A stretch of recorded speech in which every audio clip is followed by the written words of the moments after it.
Clear आ रही है सबको? Hello, yes sir.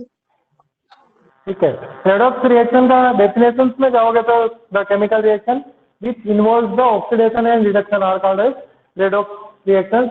ऐसी केमिकल रिएक्शन जिसके अंदर ऑक्सीडेशन और रिडक्शन दोनों होता है उसको अपन रेडॉक्स रिएक्शन कहते हैं। इसका मतलब ये ऑक्सीडेशन और रिडक्शन जो होता है वो साइमल्टेनियसली एक साथ ही होता है। ऐसा नहीं कि ऑक्सीडेशन रिडक्शन अलग अलग होगा, नहीं होगा। एक सब्सटेंस का ऑक्सीडेशन होगा और दूसरा का रिडक्शन होगा, दोनों साइमल्टेनियसली होंगे। और इसी तरह से जो केमिकल रिएक्शन जिसमें ऑक्सीडेशन रिडक्शन दोनों होता हो उन रिएक्शंस को अपन रेडॉक्स रिएक्शन कहते हैं। तो ये सारी आपकी रेडॉक्स रिएक्शंस के अंदर जाएगी। रेडॉक्स रिएक्शन के अंदर आपको एग्जांपल बहुत सारे मिल सकते हैं, पर ऑक्सीडेशन आप किस सब्सटेंस का ऑक्सीडेशन मानते हैं और किस सब्सटेंस का रिडक्शन मानते हैं वो डिपेंड करता है। पहला ऑक्सीडेशन उसका होता है जहां पर एडिशन हो, किसका? ऑक्सीजन का, एडिशन ऑफ ऑक्सीजन। और सेकंड है रिमूवल ऑफ हाइड्रोजन। तीसरा अगर आप मान सकते हैं तो इलेक्ट्रॉनिक थ्योरी के आधार से लॉस ऑफ इलेक्ट्रॉन। तो जहां पे इलेक्ट्रॉन का लॉस होता है वहां पे ऑक्सीडेशन होगा। तो ऑक्सीडेशन और रिडक्शन सदैव रिएक्टेंट का होगा। किसका होगा? रिएक्टेंट का। प्रोडक्ट का कभी ऑक्सीडेशन और रिडक्शन होता ही नहीं है। तो जब भी आपको ये पूछा जाए किसका ऑक्सीडेशन हो रहा है किसका रिडक्शन हो रहा है तो आंसर सदैव रिएक्टेंट का आएगा, प्रोडक्ट से कोई आंसर नहीं आएगा। इसी का उल्टा अगर आप रिडक्शन में लेंगे तो पहला जो है वो आपका रिमूवल ऑफ ऑक्सीजन और एडिशन ऑफ हाइड्रोजन या गेन ऑफ इलेक्ट्रॉन, ये 3 पॉइंट है। तो ऑक्सीडेशन और रिडक्शन जनरली होगा। तो ऑक्सीडेशन तब होगा जब किसी भी कंपाउंड में आपका एडिशन हो, किसका? ऑक्सीजन का। ऑक्सीजन का अगर एडिशन होता है तो वो प्रोसेस ऑक्सीडेशन कहलाती है। या अगर ऑक्सीजन का एडिशन नहीं हो रहा है तो रिमूवल होगा हाइड्रोजन का या इलेक्ट्रॉन का लॉस होता हो। तो तीनों ही कंडीशन में ऑक्सीडेशन होता है। या उसमें से अगर रिमूवल हो रहा है ऑक्सीजन का या एडिशन ऑफ हाइड्रोजन हो रहा है या गेन ऑफ इलेक्ट्रॉन हो रहा है तो रिडक्शन होगा। पर जैसे कोई सब्सटेंस ऑक्सीडेशन रिडक्शन रिएक्शन है A+B गिव्स C+D या ऐसा कोई रिएक्शन है तो इस सब्सटेंस का ऑक्सीडेशन होगा तो दूसरे वाले का रिडक्शन होगा। और ऑक्सीडेशन रिडक्शन सदैव रिएक्टेंट का होगा। तो आपका आंसर ऑक्सीडेशन रिडक्शन का किस तरफ से आएगा? रिएक्टेंट की तरफ से आएगा। C और D का ऑक्सीडेशन रिडक्शन नहीं होता है। C और D का ऑक्सीडेशन रिडक्शन तब होगा जब ये रिवर्स चले रिएक्शन, मतलब ये रिएक्टेंट बन जाए। तो कुल मिला के आपका आंसर रिएक्टेंट से ही आना चाहिए, प्रोडक्ट में से कोई आंसर आपका नहीं आएगा। फर्स्ट रिएक्शन जो एक्टिविटी आपको दे रखी है एक्टिविटी 1.11, उस 1.11 में अगर आप देखोगे तो यहाँ पे क्या करना है? कॉपर एक मेटल है। कॉपर के मेटल को आपको हीट करना है, गर्म करना है। तो जो कंपाउंड बनेगा वो बनेगा CuO, कॉपर, है ना। तो कौन सा ऑक्सीडेशन स्टेज है कॉपर में? सेकंड। तो क्यूप्रिक ऑक्साइड कह सकते हैं इसको, क्यूप्रिक ऑक्साइड बनेगा। इसको कॉपर सेकंड ऑक्साइड भी कह सकते हैं क्योंकि ऑक्सीडेशन स्टेज इसकी सेकंड है। और यहाँ पे ये ब्लैक कलर का होता है। कलर कौन सा होता है इसका? ब्लैक। तो ब्लैक कलर का कंपाउंड बनेगा। तो कॉपर को अगर आप गर्म करते हैं, है ना, हीट करते हैं ऑक्सीजन की प्रेजेंस में, तो जो बनेगा वो कंपाउंड आपका CuO बनेगा, जिसको अपन क्यूप्रिक ऑक्साइड कह सकते हैं क्योंकि ऑक्सीडेशन स्टेज यहाँ पे कॉपर की +2 है ना। और कॉपर सेकंड ऑक्साइड भी कह सकते हैं या इसका ब्लैक कलर होता है। कलर इसका जो होगा वो कौन सा होगा? Black colour. ठीक है। अब देखो ये तो आपकी रिएक्शन होगी, इसके अंदर ऑक्सीडेशन और रिडक्शन किसका हो रहा है उसको आपको मेजर करना है। तो कॉपर, अगर अपन ये देखेंगे तो कॉपर के अंदर ऑक्सीजन नहीं है, यहाँ पे CuO बना रहा है। तो यहाँ पे कॉपर के पास ऑक्सीजन नहीं है पर CuO के पास ऑक्सीजन है। मीन्स कॉपर के अंदर ऑक्सीजन का क्या हुआ है? एडिशन हुआ है। तो कॉपर का चूंकि प्लस ऑक्सीजन हो रहा है और CuO बना है तो इस कॉपर का क्या होगा? एडिशन ऑफ ऑक्सीजन क्या है? ऑक्सीडेशन। तो कॉपर का क्या हो रहा है? ऑक्सीडेशन। तो O2 का क्या होगा? रिडक्शन, क्योंकि O2 माइनस O2 देगा और ये पूरा ही गायब हो जाएगा। तो इसके अंदर जो रिएक्शन होगी वो क्या होगा? रिडक्शन। और ये पूरी रेडॉक्स रिएक्शन है। तो रेडॉक्स रिएक्शन भी है, कंबाइनेशन भी है। कंबाइनेशन भी है क्योंकि यहाँ पे Cu+O2 कंबाइन हो रहा है और CuO बना रहा है। तो ये कंबाइनेशन रिएक्शन भी है और दूसरी ये रिडक्शन रिएक्शन भी है। ऑक्सीडेशन है, कॉपर का ऑक्सीडेशन हो रहा है तो CuO बन रहा है और आपका ऑक्सीजन का रिडक्शन हो रहा है। ठीक है, अब देखो तो यहाँ पे आपका अगर ये पूछे कि ऑक्सीडेशन किसका हो रहा है तो कॉपर का, रिडक्शन किसका हो रहा है तो ऑक्सीजन का। अब आपको केवल नाम पूछते हैं तो आप केवल नाम दे सकते हैं। तो अगर आपको ये पूछे कि इस रिएक्शन के अंदर ऑक्सीडेशन किसका हो रहा है तो आपको आंसर लिखना है कॉपर का, रिडक्शन किसका हो रहा है तो आपको आंसर लिखना है O2 का। पर अगर आपको ये पूछा जाए कि कॉपर का ऑक्सीडेशन कैसे हो रहा है तो आपको ये रिएक्शन देनी पड़ेगी कॉपर में, चूंकि ऑक्सीजन का एडिशन हो रहा है और CuO बनना है तो चूंकि addition of oxygen is called oxidation, इसीलिए कॉपर का ऑक्सीडेशन हो रहा है और प्रोडक्ट जो बनेगा वो CuO। ऑक्सीजन का रिडक्शन क्यों हो रहा है क्योंकि ऑक्सीजन से ऑक्सीजन पूरी की पूरी बाहर निकल रही है और वो कंबाइन हो रही है किसके साथ, Cu के साथ। तो ऑक्सीजन में से पूरा का पूरा ऑक्सीजन का रिमूवल हो रहा है और इसीलिए इस ऑक्सीजन का क्या हो रहा है, रिडक्शन। ठीक है, तो ये आपकी फर्स्ट रिएक्शन है, इंपॉर्टेंट भी है क्योंकि इसके ऊपर बहुत सारे क्वेश्चन आते हैं। जैसे CuO है तो बनेगा तो ब्लैक कलर का कंपाउंड बनेगा, तो ब्लैक कलर का कंपाउंड कौन सा होगा, उसका फॉर्मूला क्या होगा, इसके आधार पर बहुत सारी क्वेश्चन आपके बन सकते हैं, तो आपको पता होना चाहिए। इसी के नीचे एक और रिएक्शन दे रखी है कि अगर आपको CuO के ऊपर, इसी रिएक्शन को इधर लिख लेते हैं, CuO के ऊपर अगर आप H2 गैस को, हाइड्रोजन गैस को पास करेंगे तो Cu प्लस H2O बनता है। ये रिएक्शन इसी के नीचे है, वापस हमारे दिस इज जो रिएक्शन है CuO plus H2 gives Cu plus H2O। ये आपकी सेकंड रिएक्शन है जो उसी के नीचे दे रखी है। तो इसके अंदर अपने को क्या देखना है, अब इसके अंदर भी ऑक्सीडेशन रिडक्शन हो सकता है। तो ऑक्सीडेशन रिडक्शन किसका हुआ है उसको आपको कंफर्म करना पड़ेगा, तो इसके लिए आपको हाफ रिएक्शन लिखनी पड़ेगी। इनको अपन क्या कहते हैं, हाफ रिएक्शन। हाफ रिएक्शन का मतलब होता है ऑक्सीडेशन की रिएक्शन अलग होगी और रिडक्शन की अलग होगी। तो पहले अगर आप ऑक्सीडेशन की रिएक्शन देना चाहते हैं तो इसके अंदर मार्क भी कर सकते हैं। जैसे H2 का पेयर किसके साथ बनेगा, H2O के साथ, और CuO का पेयर किसके साथ बनेगा, Cu के साथ। तो H2 जो है वो क्या बना रहा है, H2O। तो यहाँ पे ऑक्सीजन का एडिशन हो रहा है और अगर ऑक्सीजन का एडिशन हो रहा है तो यहाँ पे एडिशन हो रहा है तो इसका मतलब H2 का ऑक्सीडेशन हुआ है। तो ऑक्सीडेशन किसका हुआ है, हाइड्रोजन का। ऑक्सीडेशन किसका हुआ है, हाइड्रोजन का। अब आप इसको क्यों मानते हैं ऑक्सीडेशन, क्योंकि H2 के अंदर ऑक्सीजन एड हो रही है और H2 कन्वर्ट हो रहा है H2O के अंदर। Hydrogen is get converted into water by the कंबाइनेशन of oxygen, so the hydrogen is get oxidized here, है ना। तो ऑक्सीडेशन हो रहा है किसका, H2 का। ये पहली आप रिएक्शन है। सेकंड आप रिएक्शन आप लिखेंगे तो CuO gives Cu। तो यहाँ आप देखोगे तो यहाँ पे रिमूवल है ऑक्सीजन का, रिमूवल ऑफ ऑक्सीजन। तो रिमूवल किसको कहते हैं अपन, रिडक्शन को। तो यहाँ पे क्या होगा, ये रिडक्शन की आप रिएक्शन है और रिडक्शन किसका हो रहा है, CuO का। CuO का रिडक्शन हो रहा है। CuO is get reduced to Cu by the removal of oxygen, that is the half reaction of reduction reaction। और केवल अगर आपको नाम पूछे तो इनमें क्वेश्चन अगर आपको ये पूछा जाता है कि इसके अंदर ऑक्सीडेशन किसका हो रहा है तो आपको आंसर देना है H2 का, रिडक्शन किसका हो रहा है तब आपको आंसर देना है CuO। बट अगर आपको रीजन पूछा जाता है कि H2O का ऑक्सीडेशन क्यों हो रहा है तो आपको हाफ रिएक्शन देनी पड़ेगी। H2 is get converted into H2O by the addition of oxygen। Since oxygen is added here, so the hydrogen is get oxidized। तो इसीलिए ऑक्सीजन हाइड्रोजन का ऑक्सीडेशन हो रहा है। CuO का रिडक्शन क्यों हो रहा है, ऐसा क्यों मानते हैं अपन, तो अपन देखेंगे हाफ रिएक्शन में CuO is get converted to Cu, और CuO जब Cu में कन्वर्ट होता है तो ऑक्सीजन का रिमूवल होता है, बाहर निकल जाएगी। ये ऑक्सीजन इसके पास है पर इसके पास नहीं है, तो यहाँ पे ये ऑक्सीजन इसके पास है पर इसके पास नहीं है, तो CuO के अंदर से ऑक्सीजन निकलकर Cu बनता है। क्योंकि यहाँ पे ऑक्सीजन का रिमूवल हो रहा है इसलिए CuO का रिडक्शन हो रहा है। ये आपकी पूरी रिएक्शन जो है फर्स्ट एक्टिविटी जो बुक की है, एक्टिविटी 1.11 उसका डिस्क्रिप्शन है। तो इसके अंदर क्वेश्चन बहुत सारे प्रकार से पूछ सकते हैं आप। जैसे कोई मेटल है, जो Cu का कलर जो होता है वो जनरली ब्राउन कलर का होता है, तो ब्राउन कलर का कोई मेटल है वो ऑक्सीजन से रिएक्ट करता है तो एक ब्लैक कलर का कंपाउंड बनाता है।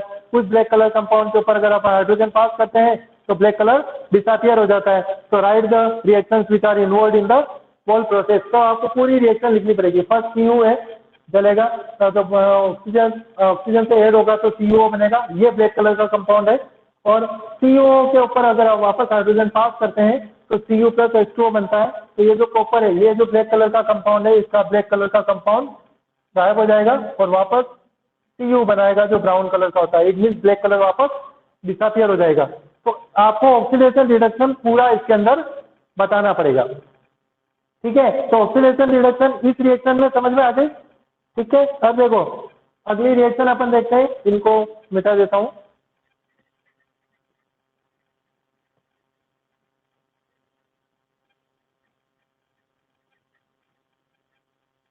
इसके अलावा जो रिएक्शन तुम्हारे को और भी कोई सी भी दे सकते हैं, ऐसा नहीं है कि ये नहीं है, और भी आपको कोई भी रिएक्शन जो लेसन में है उसके अंदर से आप ले सकते हैं। तो उसके अंदर आपको ये देखना पड़ेगा कि ऑक्सीडेशन हो रहा है या रिडक्शन हो रहा है। तो उसके लिए आपको ये 3 पॉइंट बिल्कुल आपको मुंह पे याद होने चाहिए। तो ऑक्सीडेशन किस किस संदर्भ में होता है और रिडक्शन किस किस संदर्भ में होता है।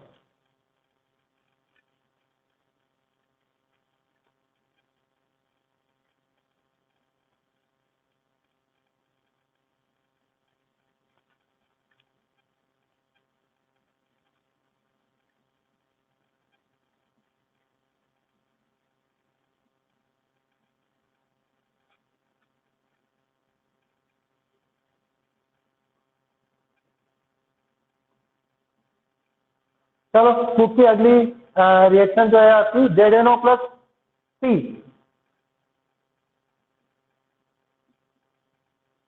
Carbon gives Zn plus CO। ये भी एक रेडॉक्स रिएक्शन है। तो इसके अंदर हाफ रिएक्शन आपको, तो ZNO का जो पेयर बनेगा वो जिंक के साथ बनेगा और C का जो पेयर बनेगा वो CO के साथ बनेगा। ZNO में आप देखोगे तो -O2, यहाँ पे ऑक्सीजन का रिमूवल हो रहा है और यहाँ पे ऑक्सीजन का एडिशन हो रहा है। तो फर्स्ट अगर आप रिएक्शन आप देना चाहते हैं तो ऑक्सीडेशन की, तो ऑक्सीडेशन किसके अंदर हो रहा है बोलो, किसके अंदर ऑक्सीडेशन हो रहा है इस रिएक्शन के अंदर? C, कार्बन का। C मतलब कार्बन का। क्यों हो रहा है? क्योंकि C कार्बन से मोनोऑक्साइड CO बन बनेगा रही है। वो कार्बन ऑक्सीजन हो रहा है। ऑक्सीजन का एडिशन हो रहा है। ठीक है ना। तो carbon is get oxidize to carbon monoxide by the addition of oxygen. तो इसमें ऑक्सीडेशन का एग्जाम्पल जो आपको आंसर देना है वो है कार्बन। फिर आपको हाफ रिएक्शन देनी है, इसको हाफ रिएक्शन कहते हैं। तो C gives CO by the addition of oxygen. क्योंकि यहाँ पे ऑक्सीजन का एडिशन हो रहा है इसलिए अपन मानते हैं कार्बन का ऑक्सीडेशन हो रहा है।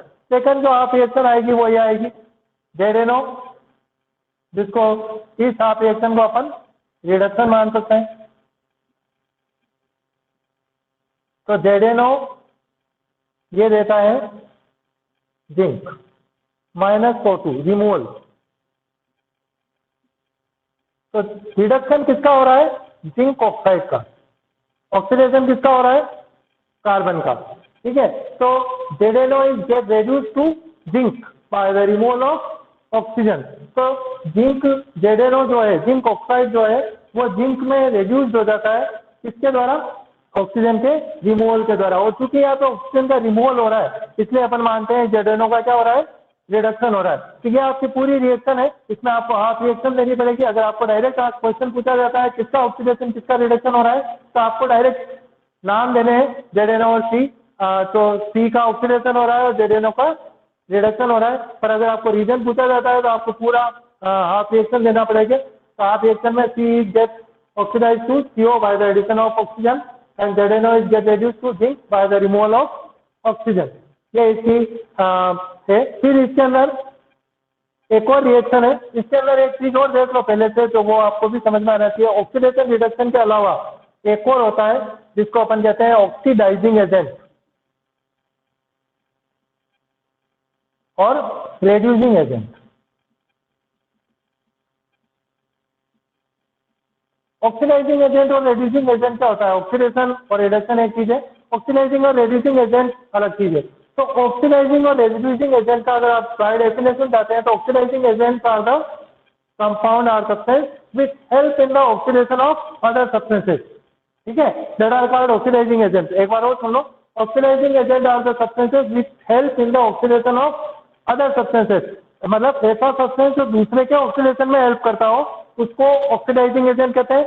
सिमिलरली रेड्यूसिंग एजेंट क्या होते हैं? The substance which help in the reduction of other substances that are called reducing agent, मतलब वो एजेंट जो दूसरों के रिडक्शन में हेल्प करते हैं उसको रेड्यूसिंग एजेंट कहते हैं, और जो दूसरों के ऑक्सीडेशन में हेल्प करते हैं उसको ऑक्सीडाइजिंग एजेंट, और जो दूसरों के रिडक्शन में हेल्प करते हैं उसको रेड्यूसिंग एजेंट कहते हैं। अब आपको पहचानना कैसे है ऑक्सीडाइजिंग एजेंट और रेड्यूसिंग एजेंट? पहचानने का तरीका सिंपल है, जिसका रिएक्शन में रिडक्शन हो रहा है वो सदैव ऑक्सीडाइजिंग एजेंट है, जिसका केमिकल रिएक्शन में ऑक्सीडेशन हो रहा है वो रेड्यूसिंग एजेंट है। अब ऐसा क्यों?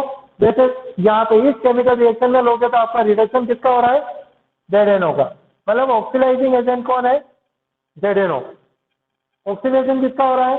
कार्बन का, पर ऑक्सीडाइजिंग एजेंट कौन है? ZNO। बट ऐसा क्यों, अपन ऐसा क्यों मानते हैं ZNO ऑक्सीडाइजिंग एजेंट है? तो अगर आप पहचानना है तो पहचानने के लिए तो आप सिंपल क्राइटेरिया अपना सकते हैं कि ऑक्सीडेशन रिडक्शन, जिसका रिडक्शन है वो ऑक्सीडाइजिंग एजेंट है और जिसका ऑक्सीडेशन हो रहा है वो रेड्यूसिंग एजेंट है। पर अगर आपको इसको सेटिस्फाई करना हो कि ZNO को आपने ऑक्सीडाइजिंग एजेंट क्यों माना, तो इसका रीजन ये है कि ZNO help in the oxidation of H2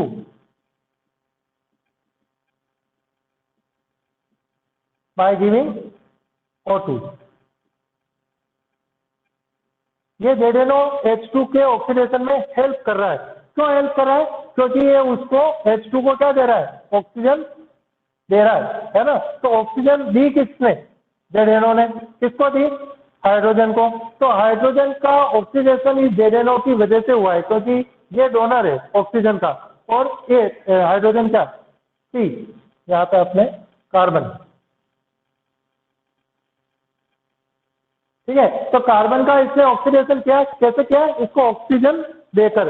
तो ZNO gives oxygen to carbon और उसके ऑक्सीडेशन में हेल्प करता है, इसलिए इसको ऑक्सीडाइजिंग एजेंट कहते हैं। सिमिलरली आप इधर मानेंगे तो कार्बन रेड्यूसिंग एजेंट है, और ये क्यों है? क्योंकि it accept the oxygen from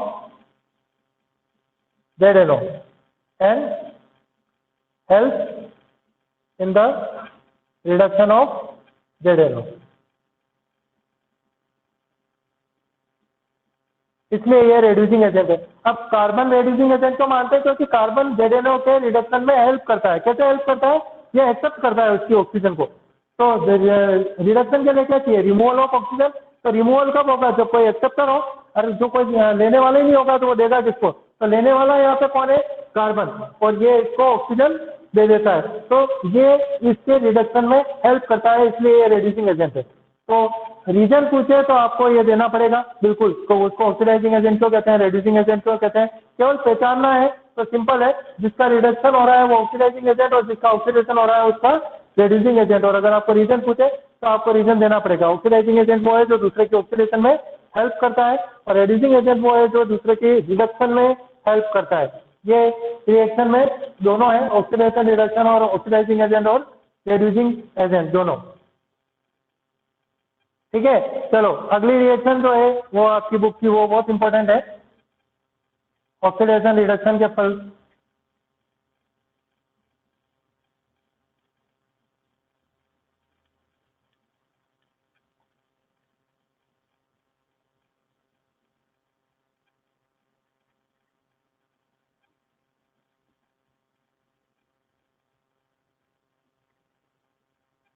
oxidation reduction में किसी को कोई प्रॉब्लम तो नहीं है?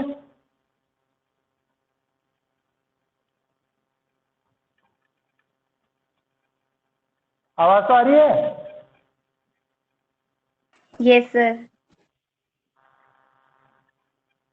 ठीक है, अगली रिएक्शन देखो आपकी बुक की अगली रिएक्शन है जो MnO2 manganese dioxide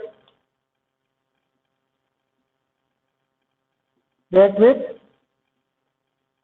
hydrochloric acid gives magnesium chloride plus H2O plus Cl2। ठीक है, बैलेंस केमिकल रिएक्शन जो है वो 4 फॉर HCl और 5 H2O। इसमें मैग्नीज डाइऑक्साइड और hydrochloric acid, manganese dioxide react with hydrochloric acid to give manganese dichloride, manganese chloride और water और क्लोरीन गैस, ये बनेगा, है ना। तो देखो इसके अंदर आपको पेयर बनाने पड़ेंगे। पहले पेयर किसका बनेगा, तो MnO2 का पेयर बनेगा MnCl2 के साथ, और HCl का जो पेयर बनेगा वो बनेगा Cl2 के साथ। H2O के साथ इसका पेयर नहीं बनेगा, है ना। तो MnO2 और this वो अपन बाद में बताएंगे। HCl और H2O में इसमें क्या है कि इसमें रिमूवल और ऑक्सीडेशन रिडक्शन दोनों हो सकता है, तो उसके आधार से Cl2 ही लेंगे। ठीक है, वो एक्सप्लेन कर देंगे। देखो पहला है ऑक्सीडेशन। तो ऑक्सीडेशन अगर आप मानते हो तो ये पेयर बनेगा HCl। HCl क्या देता है, Cl2। तो आप इसको ऑक्सीडेशन क्यों मानते हैं, क्योंकि यहाँ पे माइनस रिमूवल हो रहा है, किसका, रिमूवल ऑफ हाइड्रोजन। किसका रिमूवल हो रहा है, इस हाइड्रोजन का रिमूवल हो रहा है। और HCl hydrochloric acid is get converted into chlorine bye the removal of hydrogen gas, है ना, bye the removal of hydrogen. तो हाइड्रोजन यहाँ पे रिमूव हो गया और हाइड्रोक्लोरिक एसिड जो है वो क्लोरीन के अंदर गेट कन्वर्ट हो गया, और इसीलिए इस प्रोसेस को अपन ऑक्सीडेशन कहते हैं। अगली जो प्रोसेस है वो आपकी रिडक्शन है। रिडक्शन में क्या होगा, मैग्नीज डाइऑक्साइड जो MnO2 है वो किसमें कन्वर्ट हो रही है, MnCl2। तो यहाँ पे रिमूवल है किसका, ऑक्सीजन का, रिमूवल ऑफ ऑक्सीजन। ये ऑक्सीजन यहाँ पे रिमूव होगी, मैग्नीज के साथ यहाँ पे ऑक्सीजन थी और इस तरफ मैग्नीज के साथ ऑक्सीजन रिमूव हो चुकी है ना। तो ऑक्सीजन का रिमूवल होता है। आपको सदैव रिएक्टेंट से सोचना है, ऑक्सीडेशन और रिडक्शन, है ना। तो रिएक्टेंट के अंदर क्या चीज चेंज हो रही है, उसके आधार पर आपको गेस करने में दिक्कत नहीं आएगी कि ऑक्सीडेशन हो रहा है या रिडक्शन हो रहा है। जैसे यहाँ रिएक्टेंट देखो तो H और Cl दोनों है, प्रोडक्ट में केवल Cl है, तो इसका मतलब H का रिमूवल हुआ है, तो आपको इसको पहचानने में भी फायदा मिलेगी क्या चीज बाहर निकल रही है। तो रिमूवल ऑफ हाइड्रोजन क्या होता है, ऑक्सीडेशन, इसलिए ऑक्सीडेशन हो रहा है किसका, HCl का। वैसे वैसे आप यहाँ पे देखो तो MnO2 रिएक्टेंट में इसके पास ऑक्सीजन है पर प्रोडक्ट के अंदर ऑक्सीजन नहीं है। इसका मतलब रिएक्टेंट से ऑक्सीजन का क्या हो चुका है, रिमूवल, और अगर ऑक्सीजन का रिमूवल होता है तो इसका मतलब उसका क्या होता है, रिडक्शन। तो MnO2 का क्या हो रहा है, रिडक्शन हो रहा है bye the removal of oxygen. तो ऑक्सीजन के रिमूवल के वजह से MnO2 का रिडक्शन होता है। तो चलो ये बताओ मेरे को, यहाँ पे ऑक्सीडाइजिंग एजेंट कौन है, मैग्नीज, केवल मैग्नीज। देखो एक चीज और सुनो तुम, ऑक्सीडेशन और रिडक्शन सदैव रिएक्टेंट का होता है। किसका होता है, रिएक्टेंट का। तो आंसर सदैव आपका इस साइड से ही आएगा, उस साइड से कोई आंसर नहीं आएगा, है ना। ऑक्सीडेशन रिडक्शन भी सदैव रिएक्टेंट का होता है, और ऑक्सीडाइजिंग रेड्यूसिंग एजेंट है, उसका आंसर भी आपके रिएक्टेंट का आएगा। तो मैग्नीज तो रिएक्टेंट में है ही नहीं, है ना, मैग्नीज डाइऑक्साइड। हाँ, मैग्नीज डाइऑक्साइड का क्या होगा, ये क्या है, ऑक्सीडाइजिंग एजेंट। क्या है ये, ऑक्सीडाइजिंग एजेंट, और आपका HCl जो है वो रेड्यूसिंग एजेंट है। ये तो आपने पहचान कर ली, पर MnO2 को ऑक्सीडाइजिंग एजेंट क्यों कहते हैं, क्योंकि वो क्योंकि वो HCl की ऑक्सीजन देगा। रिडक्शन में करता है। हाँ, ये इसके रिडक्शन में हेल्प करेगा, है ना। तो ये एक दूसरे को एक दूसरे की रिडक्शन में या ऑक्सीडेशन में हेल्प करते हैं, और इसीलिए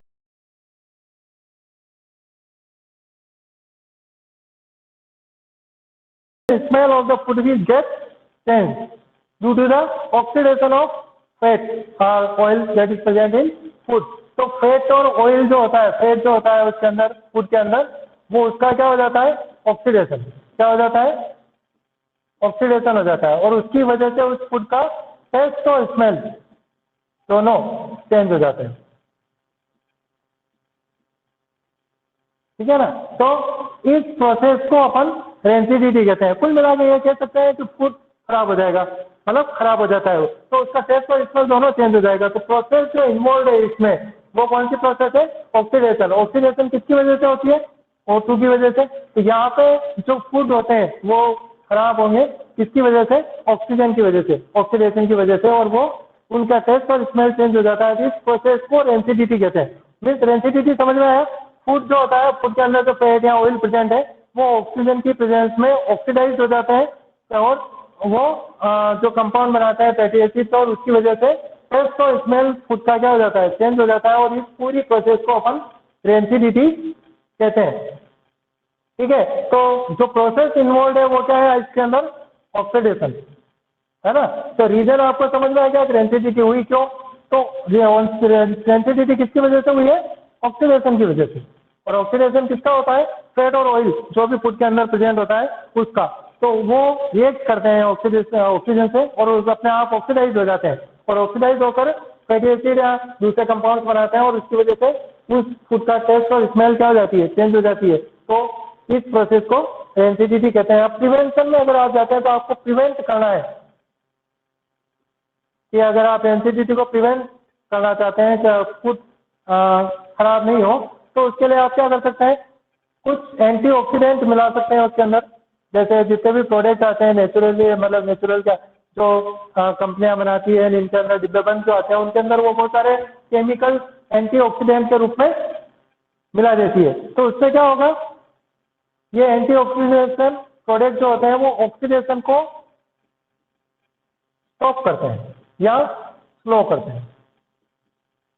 तो प्रोडक्ट खराब तो होंगे, पर उसका टाइम पीरियड क्या हो जाएगा, एक्सटेंड हो जाएगा। तो एंटीऑक्सीडेंट वो केमिकल्स होते हैं जो फूड के अंदर मिलाए जाते हैं, ताकि ऑक्सीडेशन की प्रोसेस को या तो स्टॉप किया जा सके या स्लो किया जा सके, है ना। तो अगर स्टॉप या स्लो हो जाएगी ऑक्सीडेशन की स्टेप, तो आपका फूड ज्यादा समय तक खराब होने से बच सकता है। तो वो ज्यादा समय तक खराब नहीं होगा, क्योंकि वो ये जो केमिकल्स हैं वो उसको प्रोटेक्ट करेंगे और उसका ऑक्सीडेशन होने से रोकते हैं। ठीक है। दूसरा ये जो होता है, जैसे अगर आप नाइट्रोजन का यूज कर सकते हैं, जैसे इसमें पाउचेस में होती है जो आपके चिप्स और ये होते हैं, इनके पाउचेस में नाइट्रोजन पक की जाती है, अंदर भर दी जाती है। तो ये क्या करती है, कट करती है फूड को, किससे, ऑक्सीजन से।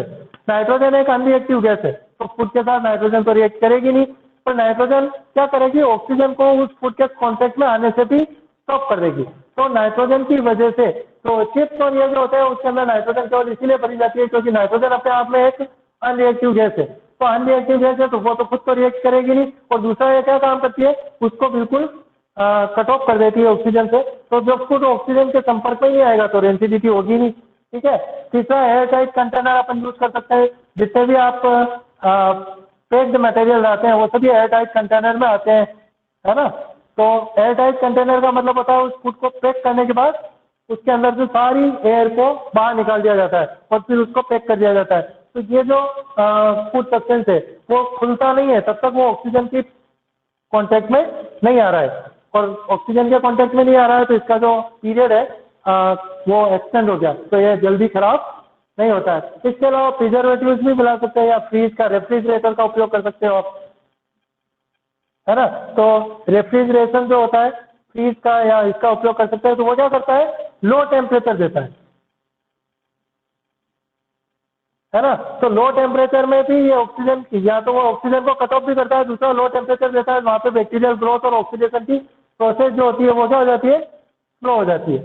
और इस तरह से अपन इसको प्रिवेंट कर सकते हैं। तो रेफ्रिजरेटर में रख कर सकते हो, एंटीऑक्सीडेंट के द्वारा कर सकते हो, नाइट्रोजन के द्वारा कर सकते हो, एयर टाइट कंटेनर के अंदर भी प्रिजर्व करके कर सकते हो। इसके अलावा दूसरे सब्सटेंस भी अपन डालते हैं, बहुत सारे प्रिजर्वेटिव जैसे ऑयल है ना, साल्ट है ना, ये सारे सब्सटेंस हैं, इनकी वजह से भी अपन रेंसिडिटी को प्रिवेंट कर सकते हैं। तो रेंसिडिटी एक बार और देख लो, डेफिनेशन में क्या है, फूड का जो फैट या ऑयल उसके अंदर प्रेजेंट होता है उसका ऑक्सीडेशन होने के फलस्वरूप फैटी एसिड और अदर कंपाउंड बनते हैं और वो कुछ फूड की टेस्ट और स्मेल को चेंज कर देते हैं, और इसलिए इस प्रोसेस को रेंसिडिटी कहते हैं। रीजन प्रोसेस होती वही है, या रीजन मानो तो वही है। रीजन जो प्रोसेस इन्वॉल्व है वो ऑक्सीडेशन है। ऑक्सीडेशन सदैव किसका होता है?